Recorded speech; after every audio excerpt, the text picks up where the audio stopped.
আসসালামু আলাইকুম প্রিয় দর্শক, আপনাদের সবাইকে সাদর আমন্ত্রণ জানাচ্ছি বাংলা ভিউ সারাদিনের খবর অনুষ্ঠানে। এই অনুষ্ঠানে আমরা সারাদিনের ঘটে যাওয়া উল্লেখযোগ্য ঘটনাবলী আপনাদেরকে জানানোর চেষ্টা করি। সেই হিসাবে আপনাদের সাথে স্টুডিও থেকে সরাসরি সংযুক্ত হয়েছে আমি হাসান মোহাম্মদ শামীম। দর্শক, আজকে সিলেট সিটি কর্পোরেশনের 839 কোটি টাকার বাজেট ঘোষণা করা হয়েছে। প্রতি বছরই নতুন বাজেট ঘোষণা করা হয়ে থাকে এবং আজকেও সেই ধারাবাহিকতায় মেয়র আরিফুল হক চৌধুরী সিলেটের একটি কনভেনশন হলে আজকে বাজেট ঘোষণা করেছেন এবং এটি 2003 সালে সিলেট সিটি কর্পোরেশন গঠিত হওয়ার পর এটি হচ্ছে সিলেটের সর্বোচ্চ পরিমাণের বাজেট ঘোষণা করা হয়েছে। নতুন সিলেট গড়ার স্বপ্নে মেয়র আরিফুল হক চৌধুরী 839 কোটি 20,76,000 টাকার বাজেট ঘোষণা করেছেন। আজকে 2021-22 অর্থ বছরের এই বাজেট তিনি ঘোষণা করেছেন। বাজেটের ব্যাপারে আলোচনা করার আগে আপনাদেরকে একটা সুখবর জানাতে চাই দর্শক, যেটি হয়েছে সিলেটে 96 দিন পর করোনায় মৃত্যুহীন দিন পার করেছি আমরা। অর্থাৎ 96 দিন পর এই প্রথমবারের মতো গত 24 ঘন্টাতে কোনো রোগী মারা যাওয়ার খবর আসেনি। এর আগের দিন একজন রোগী মারা গিয়েছিলেন। করোনা ভাইরাসের পরিস্থিতি গত 2-3 মাস ধরেই বেশ টালমাটাল ছিল, বেশ সংকটাপন্ন ছিল। তবে সেই অবস্থা থেকে কিন্তু আমরা অনেকটাই উত্তরণ করেছি, আমরা ব্যাক করেছি।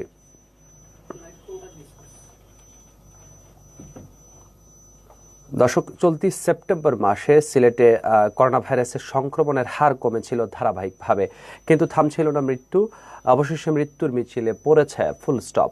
দীর্ঘ 96 দিন পর সিলেটে 24 ঘন্টায় করোনায় মারা যাননি একজনও। এ সময়ে নতুন করোনা রোগী শনাক্ত হয়েছেন 47 জন। স্বাস্থ্য অধিদপ্তরের সিলেট বিভাগীয় কার্যালয় থেকে জানা গেছে এমন তথ্য। দর্শক, সিলেটে সর্বশেষ গত 10 জুন সকাল 8টা থেকে 11 জুন সকাল 8টার মধ্যে করোনা আক্রান্ত হয়ে কেউ মারা যাননি। এরপর পেরিয়ে গেছে 96 দিন। প্রতিদিন কেউ না কেউ এই মহামারীর ছোবলে প্রাণ হারিয়েছেন। অবশেষে আজ বৃহস্পতিবার মিলেছে মৃত্যুহীন দিনের সুখবর। মানুষজন করোনা স্বাস্থ্যবিধি মেনে চলছেন। আমরা এখন যত মানুষজনকে দেখি সবারই মুখে মাস্ক পরা দেখি এবং এটা আসলে একটা উল্লেখযোগ্য পরিবর্তন। একটা সময় মানুষজন মাস্ক পরতে চাইতেন না, কিন্তু এখন বাসার বাইরে বা রাস্তাঘাটে আমরা যেসব মানুষজনকে দেখে থাকি তারা কিন্তু মাস্ক পরেন না এবং এই মাস্ক পরার মাধ্যমেই, স্বাস্থ্য সচেতনতার মাধ্যমেই মূলত গড়ে উঠেছে করোনায় মৃত্যুহীন দিন আমরা দেখতে পাচ্ছি। দর্শক, আরেকটি উল্লেখযোগ্য বিষয় যেটি আপনাদেরকে জানাতে চাচ্ছি, বলেছিলাম নতুন সিলেট গড়ার স্বপ্নে আজকে সর্বোচ্চ পরিমাণ বাজেট ঘোষণা করা হয়েছে। সিলেট সিটি কর্পোরেশনের ইতিহাসে সর্বোচ্চ পরিমাণ বাজেট ঘোষিত হয়েছে। নতুন সিলেট গড়ার স্বপ্নে মেয়র আরিফুল হক চৌধুরী 839 কোটি 20,76,000 টাকার বাজেট ঘোষণা করেছেন।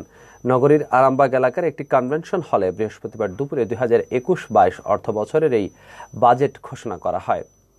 দর্শক, পরিসংখ্যান বলছে 2021-22 অর্থ বছরের ঘোষিত বাজেটই সিসিকের ইতিহাসে সর্বোচ্চ বাজেট। এবারই বাজেটের আকার 800 কোটি টাকা ছাড়িয়েছে। এর আগে 2019-20 অর্থ বছরে বাজেটের পরিমাণ ছিল 789 কোটি 38,47,000 টাকা। সিসিকের সূত্রে জানা গেছে গেল 2021 অর্থ বছরে বাজেটের আকার ছিল 743 কোটি 55,93,000 টাকা। করোনা মহামারীর কারণে গেল বছর ভার্চুয়াল মাধ্যমে এই বাজেট ঘোষণা করেছিলেন মেয়র আরিফুল হক চৌধুরী। নতুন সিলেট গড়ার স্বপ্ন মেয়র আরিফুল হক চৌধুরী। তিনি বলেছেন, আমরা বীরের জাতি, আমাদের লড়াকু মনোভাবকে সঙ্গী করে সিলেটের সকল মানুষের সহযোগিতায় করোনা মোকাবেলা করে এবং শত ঝুঁকি উপেক্ষা করে সিলেটের উন্নয়ন অগ্রযাত্রাকে এগিয়ে নিতে হবে। দর্শক, বাজেটে উল্লেখযোগ্য যে আয়ের খাতগুলো দেখানো হয়েছে তার মধ্যে অন্যতম হচ্ছে হোল্ডিং ট্যাক্স। হোল্ডিং ট্যাক্স থেকে বাজেটে আয়ের খাত ধরা হয়েছে 44 কোটি 92,66,000 টাকা। আজকে বাজেট পরবর্তী সময়ে আমরা মেয়র আরিফুল হক চৌধুরীর সাথে কথা বলেছিলাম। তিনি একটা বৃক্ষরোপণ কর্মসূচিতে ছিলেন এবং সেখানে তিনি বলেছেন, কেউ যদি কোনো মালিক, যদি বাড়ির মালিক ছাদ বাগানে যদি ছাদের মধ্যে যদি ছাদ বাগান করে থাকেন তাহলে সেই মালিককে সিটি কর্পোরেশন থেকে প্রণোদনা দেওয়া হবে এবং এই প্রণোদনাটুকু হবে এরকম, তিনি হোল্ডিং ট্যাক্সে 1% হারে কিন্তু ডিসকাউন্ট পাবেন। সেটা মেয়র আরিফুল হক চৌধুরী বলেছেন। তবে সেটা দেখভাল করতে হবে কোনোভাবেই যেন ছাদ বাগান ডেঙ্গু মশার আস্তানা না হয়ে ওঠে। হোল্ডিং ট্যাক্স থেকে 44 কোটি টাকা বাজেট আশা করছে সিলেট সিটি কর্পোরেশন। স্থাবর সম্পত্তি হস্তান্তরের উপর কর 8 কোটি 60 লক্ষ টাকা। ইমারত নির্মাণ অর্থাৎ বিল্ডিং নির্মাণ এবং পুনর্নির্মাণের উপর কর 2 কোটি টাকা। পেশা ব্যবসার উপর কর 6,50,00,000 টাকা, বিজ্ঞাপনের উপর কর থেকে পাবে 1,25,00,000 টাকা, বিভিন্ন মার্কেটের দোকান গ্রহীতার নাম পরিবর্তনের ফি এবং নবায়ন ফিস বাবদ 90,00,000 টাকা, ঠিকাদারি তালিকাভুক্তি ও নবায়ন ফিস বাবদ 30,00,000 টাকা।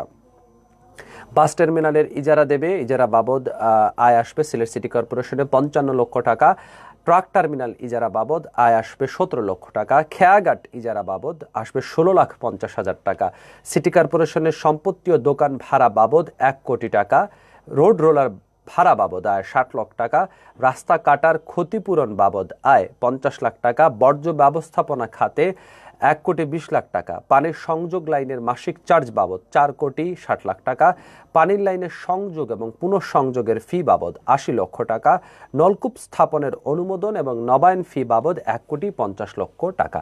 এই খাতগুলোকে বাজেটে আয়ের খাত হিসেবেই ধরা হয়েছে। দর্শক, আমরা যদি আরেকটু আপনাদেরকে জানাতে চাই, এবারে কিন্তু বাজেটে যেটা হয়েছে আয় এবং ব্যয়ের যে খাত দেখানো হয়েছে সেটা কিন্তু একদমই সমান সমান। সিসিকে বাজেটে আয় এবং ব্যয়ের পরিমাণ সমান। আয়ের খবর আপনাদেরকে দেখাচ্ছিলাম, ব্যয়ের খবর অপরদিকে বাজেটে ব্যয়ের খাত দেখানো হয়েছে। সরকারি উন্নয়ন কর্মসূচি খাতে ব্যয় করা হবে 10 কোটি টাকা, কোভিড-19 মোকাবেলা, ডেঙ্গু মোকাবেলা, পরিচ্ছন্নতা কার্যক্রম প্রচার উপখাত সরকারি বিশেষ মঞ্জুরি খাতে 31,60,00,000 টাকা। অন্যান্য প্রকল্প মঞ্জুরি বাবদ 1 কোটি টাকা, সিটি কর্পোরেশনের অবকাঠামো নির্মাণ শীর্ষক প্রকল্প 10 কোটি টাকা খরচ, সিলেট মহানগরীর জলাবদ্ধতা নিরসন, বিশুদ্ধ পানি সরবরাহ এবং অবকাঠামো নির্মাণ শীর্ষক প্রকল্পে 130 কোটি টাকা ব্যয় দেখানো হয়েছে। 2018 সালে বন্যায় ক্ষতিগ্রস্ত রাস্তা, ড্রেন, কালভার্ট নির্মাণ প্রকল্প খাতে ব্যয় হবে 28 কোটি টাকা। মহানগরীর নাগরিক সেবা বৃদ্ধির লক্ষ্যে বর্জ্য ব্যবস্থাপনা আধুনিকায়নের জন্য আধুনিক যান যন্ত্রপাতি সরবরাহ শীর্ষক প্রকল্প খাতে 26 কোটি টাকা, নগর ভবন ঊর্ধ্বমুখী সম্প্রসারণ প্রকল্প খাতে 20 কোটি টাকা। নগর ভবন বড় করা হচ্ছে, আরো ঊর্ধ্বমুখী করা হবে, সেখানে 20 কোটি টাকা ব্যয় ধরা হয়েছে। দক্ষিণ সুরমা এলাকার শেখ হাসিনা শিশু পার্কে অবকাঠামো উন্নয়ন প্রকল্প খাতে 2 কোটি টাকা খরচ করবে সিলেট সিটি কর্পোরেশন। মহানগরীর যানজট নিরসন এবং সৌন্দর্য বর্ধন প্রকল্প খাতে 5 কোটি টাকা খরচ করা হবে। বিভিন্ন ছড়া খনন ও প্রতিবন্ধকতা অপসারণ প্রকল্প খাতে খরচ হবে 10 কোটি টাকা। এছাড়াও আরও কিছু বিষয় আছে। কুমারপাড়ায় সিটি কর্পোরেশনের নগর মাতৃসদন এবং ডায়াগনস্টিক সেন্টার স্থাপন খাতে 5 কোটি টাকা। এভাবে আরও অনেকগুলো জিনিস আছে। গরুর হাট থেকেও সিটি কর্পোরেশনের এলাকায় 4টি গরুর হাট নির্মাণ করতে চাচ্ছে সিলেট সিটি কর্পোরেশন, সেখানে ব্যয় দেখানো হয়েছে 4 কোটি টাকা। 4টি জবাইখানা তৈরি করার চিন্তা চলছে, সেখানেও 4 কোটি টাকা খরচ হবে। 4টি খেলার মাঠ নির্মাণ করা হবে, সেখানেও 4 কোটি টাকা খরচ হবে। এছাড়া সিটি কর্পোরেশন এলাকায় শিক্ষা প্রতিষ্ঠান স্থাপন খাতে 20 কোটি টাকা। সিটি কর্পোরেশন এলাকায় মসজিদ, মন্দির, গির্জা, মাজার, কবরস্থান, শ্মশানঘাট, ঈদগাহ উন্নয়নে 10 কোটি টাকা ব্যয় দেখানো হয়েছে। এছাড়া ব্যয়ের খাত হিসেবে 27টি ওয়ার্ডে কাউন্সিলরগণের স্থায়ী অফিস স্থাপন প্রকল্প 2 কোটি টাকা ধরা হয়েছে। এভাবে নানা ধরনের প্রকল্প আছে। প্রকল্পগুলোর মধ্যে কিন্তু একটা বড় ফাঁক আছে। কিছু কিছু প্রকল্প প্রতি বছরই বাজেটের মধ্যে থাকে এবং সেই প্রকল্পগুলো কখনোই কিন্তু বাস্তবে আসলে সেটি আর কখনো আলোর মুখ দেখে না। যেমন একটা প্রকল্প আছে 27টি ওয়ার্ডে কাউন্সিলরগণের স্থায়ী অফিস স্থাপন প্রকল্প 2 কোটি টাকা। এটা আমরা বিগত 5-7 বছর ধরে প্রতি বাজেটেই আমরা দেখে আসছি, কিন্তু এখনো পর্যন্ত সিলেট সিটি কর্পোরেশনের কাউন্সিলরদের স্থায়ী অফিস নির্মাণের কোনো ধরনের পদক্ষেপই নেওয়া হচ্ছে না। শুধুমাত্র যে পুরুষ কাউন্সিলর না, মহিলা কাউন্সিলররাও কিন্তু ভাড়া করা অফিসে তাদের যেটি হয়েছে অফিস স্থাপন করে তারা তাদের কার্যক্রম চালিয়ে যাচ্ছেন।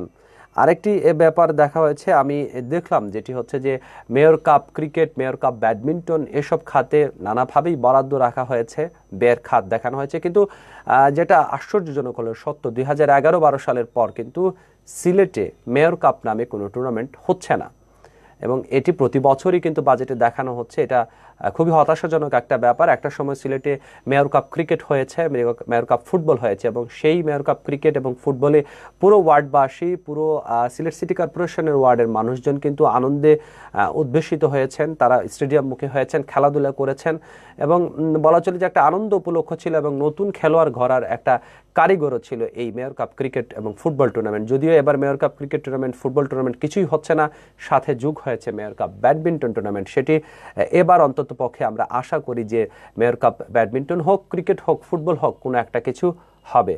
দর্শক, সিলেট মহানগরীর সড়কগুলোর অবস্থা বেহাল। বিশেষত যেটি হচ্ছে যে শিবগঞ্জ মীরাবাজার এবং নায়েরপুলের যে সড়কটি আছে এবং আম্বরখানা থেকে শাহিদগা পর্যন্ত যে সড়ক আছে, এই সড়ক দুটির অবস্থা এতটাই খারাপ যে সেটি আসলে চোখে না দেখলে কতটা খারাপ কেউ বিশ্বাস করতে পারবেন না। সে ব্যাপারে কিন্তু আজকে মেয়র আরিফুল হক চৌধুরী তার বাজেট বক্তৃতায় তিনি বলেছেন এই দুটি রাস্তা সড়ক ও জনপথের আওতাধীন। তবে যদিও এই রাস্তা সড়ক প্রশস্তকরণ এবং ড্রেন নির্মাণ কাজ সিলেট সিটি কর্পোরেশন সম্পন্ন করেছে, এই সড়ক দুটি সংস্কার করা জরুরি বিবেচনা করে সিটি কর্পোরেশন আগামী মাস থেকে দ্রুতগতিতে কাজ শুরু করবে। এজন্য 22 কোটি টাকার টেন্ডারও ইতিমধ্যে সম্পন্ন হয়েছে।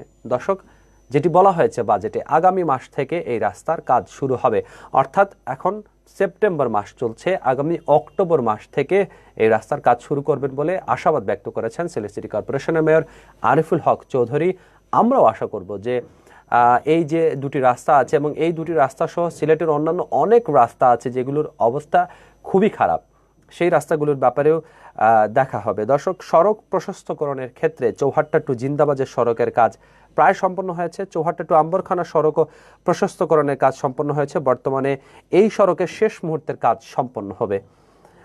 দর্শক, যেটা হচ্ছে যে জিন্দাবাজারে শুধুমাত্র কোর্ট পয়েন্ট ব্যাপী যে রাস্তাটি আছে, শুধুমাত্র এই রাস্তাটির কাজে করা হচ্ছে। পূর্ব জিন্দাবাজার বা পশ্চিম জিন্দাবাজারে কিন্তু খুব একটা কাজ করা হচ্ছে না। এ যেন আলোর নিচে একটা অন্ধকার।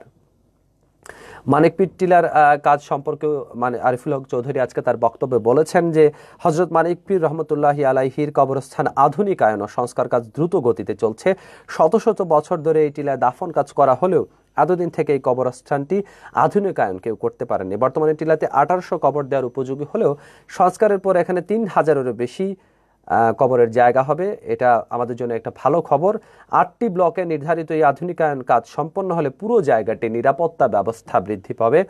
পাশাপাশি কবরবাসী স্বজনরা একেবারে প্রতিটি কবরের একেবারে কাছে যাওয়ার সুযোগ পাবেন। তবে এই ব্যাপারে কিন্তু সিলেটের অনেক মানুষজন প্রতিবাদ করেছেন। তারা বলছেন যে অপরিকল্পিতভাবে মানিকপীর যে কবরস্থান আছে, যেটি সিলেট সিটি কর্পোরেশনের আওতাধীন, সেই কবরস্থানে কিন্তু অপরিকল্পিতভাবে কাজ করা হচ্ছে।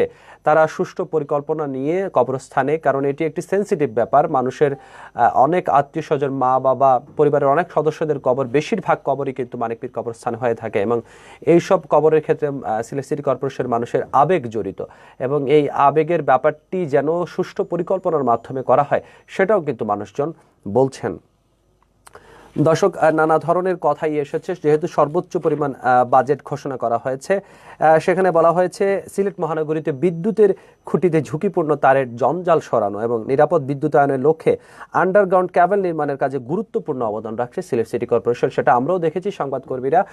সেটার জন্য কিন্তু আসলে থ্যাঙ্কস পেতেই পারে Sylhet city corporation, mayor Ariful Haque Chowdhury. তারা কিন্তু সিলেটের একটা অংশ থেকে, তারের জঞ্জাল থেকে সিলেটবাসীকে মুক্তি দিয়েছেন। গত 1-1.5 বছর আগেও সিলেটের জিন্দাবাজার এলাকায় কিন্তু বিশাল তারের জঞ্জাল ছিল, কিন্তু এখন কিন্তু আন্ডারগ্রাউন্ড বিদ্যুৎ প্রকল্পের মাধ্যমে এখন এই সব জায়গাগুলো বিশেষত পর্যটকদের জন্য এটা খুবই আকর্ষণীয় একটা স্থান হয়ে উঠেছে। তারা যেটা বলছেন, পরবর্তী ধাপে কোন কোন জায়গাতে কাজ হবে, আম্বরখানা পয়েন্ট থেকে শাহিদগা কুমারপাড়া নায়েরপুল সড়ক, নায়েরপুল হাফিজ কমপ্লেক্স হয়ে বন্দরবাজার সড়ক, চৌহাট্টা কুমারপাড়া সড়ক, নয়া সড়ক জেল রুট সড়ক, নয়া সড়ক কাজীটুলা, নায়েরপুর সুবহানীঘাট, উপশহর শিবগঞ্জ, সুরমা মার্কেট, শেখঘাট জিতুমিয়া পয়েন্ট, লামাবাজার রিকাবিবাজার সড়ক, জেল রুট, বন্দরবাজার সড়কগুলোতে আন্ডারগ্রাউন্ড ক্যাবেল নির্মাণ কাজের জন্য প্রস্তাবনা তৈরি করা হয়েছে। এই আন্ডারগ্রাউন্ড ক্যাবেলের দৈর্ঘ্যের পরিমাণ হবে প্রায় 25 কিলোমিটার, অর্থাৎ পুরো শহরকে এবার আন্ডারগ্রাউন্ড ক্যাবেলে আনার একটা পরিকল্পনা করছেন সিলেট সিটি মেয়র আরিফুল হক চৌধুরী। আমরাও এই উদ্যোগকে স্বাগত জানাই। সিলেটের ইতিহাসে গত বছরই আপনারা দেখেছেন যে ভূমিকম্প হয়েছিল ঘন ঘন। কয়েক মাস আগে আমরা দেখেছিলাম, তখন একাধিক ভূমিকম্পের পর পুরো সিলেটবাসী, সিলেটের মানুষজন আতঙ্কিত হয়ে পড়েন। তখন সচেতন করার জন্য শাহজালাল বিজ্ঞান ও প্রযুক্তি বিশ্ববিদ্যালয়ের বিশেষজ্ঞ টিম কাজ করেছে। এবার বলা হচ্ছে যে 5টি ইমার্জেন্সি বেজ স্টেশন স্থাপন করা হবে আপৎকালীন সময়ে নেটওয়ার্ক সুরক্ষিত রাখার জন্য। দর্শক, দুঃখিত, প্রকৃতির কাছাকাছি যাতে মানুষজন হাঁটতে পারেন সেজন্য ওয়াকওয়ে নির্মাণ করা হচ্ছে এবং নানাভাবেই মেয়র আরিফুল হক চৌধুরী নতুন সিলেট গড়ার স্বপ্ন দেখছেন। আমরাও আশা করব তার নতুন সিলেট গড়ার স্বপ্ন যেটা তিনি দেখছেন সেটা যেন পূরণ হয় এবং নগরবাসী যেন ঐক্যবদ্ধভাবে কাজ করে এই সিলেট সিটি কর্পোরেশনকে এগিয়ে নিতে পারেন। দর্শক, আমরা আগামীকাল আবারও সংযুক্ত হব, আপনাদের জানানোর চেষ্টা করব সিলেটের সর্বশেষ অবস্থা। সে পর্যন্ত সবাই ভালো থাকুন, সুস্থ থাকুন, বাংলা বিয়ের সাথে থাকুন। খোদা হাফিজ।